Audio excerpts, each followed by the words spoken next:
o Brasil está sendo disputado pelas duas maiores potências econômicas do mundo. Essa foi a comitiva do Brasil nos Estados Unidos e essa foi a comitiva do governo na China. Essa aproximação do Brasil com o eixo China-Rússia tem preocupado os Estados Unidos. Alguns senadores americanos chegaram a convocar uma reunião apenas para debater essa relação do Brasil com a China, já que a China é seu maior adversário político e econômico no cenário global. Por que os Estados Unidos estão preocupados com a união Brasil-China? E será que essa parceria é benéfica para nós?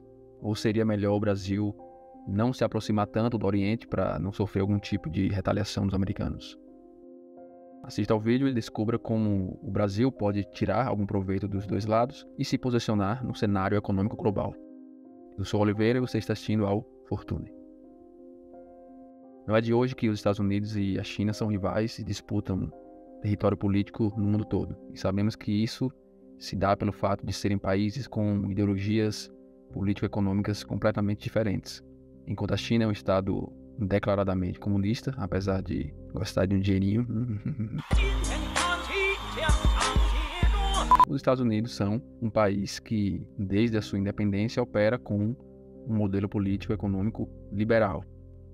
Os dois detêm as maiores economias mundiais, o que já é uma aberração econômica. Um país comunista está na lista dos países mais ricos do mundo, mas isso aí é outra história. Os Estados Unidos, por muitos anos, liderou e ainda lidera essa lista, sendo o país com a maior economia do mundo, e a China, desde 1979, quando novas diretrizes econômicas foram estabelecidas, passou a ser a economia que mais cresceu na história até os anos 2000. Com isso, a China e os Estados Unidos, sendo as maiores potências do globo, tentam expandir seus horizontes. Os Estados Unidos tenta avançar ao Oriente e a China tenta entrar no Ocidente. Como sabemos, a influência comunista, mesmo que não chinesa, sempre foi grande na América Latina, através da influência da antiga União Soviética, enquanto os Estados Unidos também sempre tentaram influenciar de alguma forma, mas sem muito êxito. A gente gosta da adrenalina. Porém, enquanto a América Latina tentava e ainda tenta algo melhor fora do comunismo, os Estados Unidos avançam como potência econômica, fortalecendo sua moeda, o dólar. Desde a Segunda Guerra Mundial, período onde a moeda passou a ser âncora no mundo todo. Do outro lado, a China, logo após a abertura econômica a partir de 1976, que transformou o país numa economia mista, inclusive com políticas econômicas de cunho liberal, capitalistas malvadonas, mas isso é papo para outro dia. Começou também a expandir seu território por meio de investimentos externos em outros países mais pobres. Que comunismo malvadão, hein? O mecanismo que permite a exploração principal do capitalismo é a propriedade privada. A propriedade privada é a livre disposição do trabalho de outra pessoa. Bom, a China criou em 2013 a iniciativa chamada One Belt One Road, conhecida como Rota da Seda, que basicamente investe em países subdesenvolvidos, pagando parte de suas dívidas ou construindo projetos de infraestrutura, como ferrovias, rodovias, portos e por aí vai. E o melhor de tudo, em moeda chinesa, o Yuan, e não em dólar, que já vem perdendo força. E essa é uma das maiores preocupações dos Estados Unidos quando outros países começam a se aproximar do eixo China-Rússia, porque o dólar dá poder econômico e geopolítico a ele. O próprio Putin já afirmou que o apoio e o uso do yuan chinês nas transições entre países da Ásia, África e América Latina está em concordância com a Rússia. Claro que a Rússia quer negociar em yuan depois de tantas sanções econômicas dos Estados Unidos devido à guerra na Ucrânia. Essa é a melhor saída. E o Brasil já tem sinalizado que também quer ir por esse caminho. Além de outros países que também preferem estar alinhados com a China ao invés dos Estados Unidos, como os países do BRICS, Brasil, Rússia, Índia, China e África do Sul, que se contrapõem ao G7, que é o grupo que estão, entre aspas, do lado dos Estados Unidos, que são Alemanha, Canadá, Estados Unidos, França, Itália, Japão e Reino Unido. Inclusive, o Lula preocupou mais ainda os americanos quando esteve na China em abril. O Lula propôs a criação de uma moeda única que concorra com o dólar no mercado financeiro global. E voltou a falar sobre essa moeda única na América do Sul com o encontro dos líderes dos países da América do Sul no último dia 30. Ou seja, o Brasil já tem sinalizado de que lado está. Tanto é que a visita do governo nos Estados Unidos durou 2 dias. sem acordos assinados e sem muita cerimônia. Já na viagem à China, Lula e sua comitiva ficou 5 dias, assinou 15 acordos e ainda deu tempo da Dilma fazer um discurso emocionante sobre as forças do ar. Então, se a contribuição dos outros países, vamos supor que seja desenvolver uma tecnologia que seja capaz de, na eólica, estocar, ter uma forma de você estocar, porque o vento ele é diferente em horas do dia. Fora aquela velha vergonha alheia que o presidente causou ao Brasil com um discurso sobre a Ucrânia e o Clube da Paz, que não inclui os Estados Unidos. Claro que as declarações incomodaram integrantes do governo americano, que acabaram tendo uma preocupação de que o Brasil fala com um tom abertamente antagonista a Washington e alinhado a Pequim e Moscou.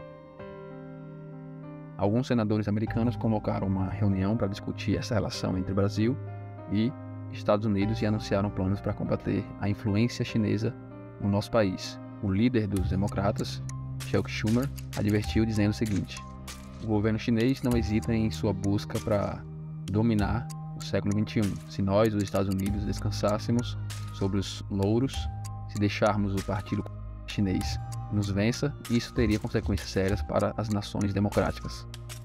Esse é um grande momento para o Brasil finalmente ter alguma vantagem entre as grandes potências. É o momento da gente cuidar dos nossos próprios interesses, ao invés de fazer amizades com uns e inimizades com outros.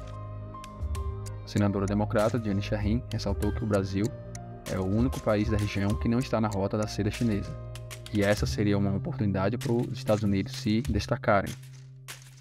Para alguns especialistas, os Estados Unidos veem o Brasil como a linha de frente da sua rivalidade com a China. Segundo a BBC, um alto diplomata brasileiro declarou sobre a viagem do Lula à China que o mais importante não são as assinaturas, mas o enorme simbolismo político da viagem.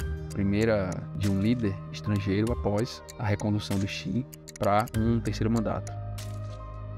Para os americanos, os dois pontos mais importantes na aproximação do Brasil com a China é a adesão do país na Rota da Seda, sobre o qual eu já falei no último vídeo, o porquê o Brasil não deve fazer parte desse projeto, e a causa é que podemos ficar dependentes da China, já que estaríamos tomando empréstimos e já somos um país endividado, como aconteceu no Sri Lanka, por exemplo, que transferiu o controle de um porto para a China depois de não conseguir arcar com as dívidas. O mecanismo que permite a exploração principal do capitalismo é a propriedade privada. A propriedade privada é a livre disposição do trabalho de outra pessoa. Os burgueses detêm os meios de produção, ou seja, fábrica, energia, mesmo a mão de obra, matéria-prima. As pessoas que trabalham não têm acesso às ferramentas necessárias para produzir. E aí a burguesia, por ter a propriedade privada desses meios, controla a força de trabalho do proletariado. Eu falo mais sobre essa armadilha da dívida nesse vídeo aí do card. O segundo tema sensível aos americanos, mais pelo simbolismo, seria uma doação mais generosa para o fundo da Amazônia, maior que o valor oferecido de 50 milhões de dólares na última viagem aos Estados Unidos. Outro ponto que aproxima mais ainda o Brasil da China é a posse da Dilma como presidente do Banco do BRICS, o NDB, que funciona como um banco mundial, mas sem regulação americana. Bom, o Brasil, como país do futuro, tem a oportunidade de tirar proveito e crescer no cenário econômico global. E você, de que lado tá? Acha melhor a gente fechar com os americanos, ou com os chineses, ou com um bom capitalista, e vender para todo mundo? Deixa aí o seu comentário, curta se você gostou do vídeo, se inscreva para nos ajudar a crescer, e agora vamos nos orgulhar ouvindo o discurso da Dilma na posse da presidência do NDB. Foi uma demonstração da importância de estabelecer uma estratégia e uma parceria compartilhando as necessidades desses países do sul global, ou seja, o sul, que é esse sul que quer emergir e que conta também com países do norte, e com o multilateralismo.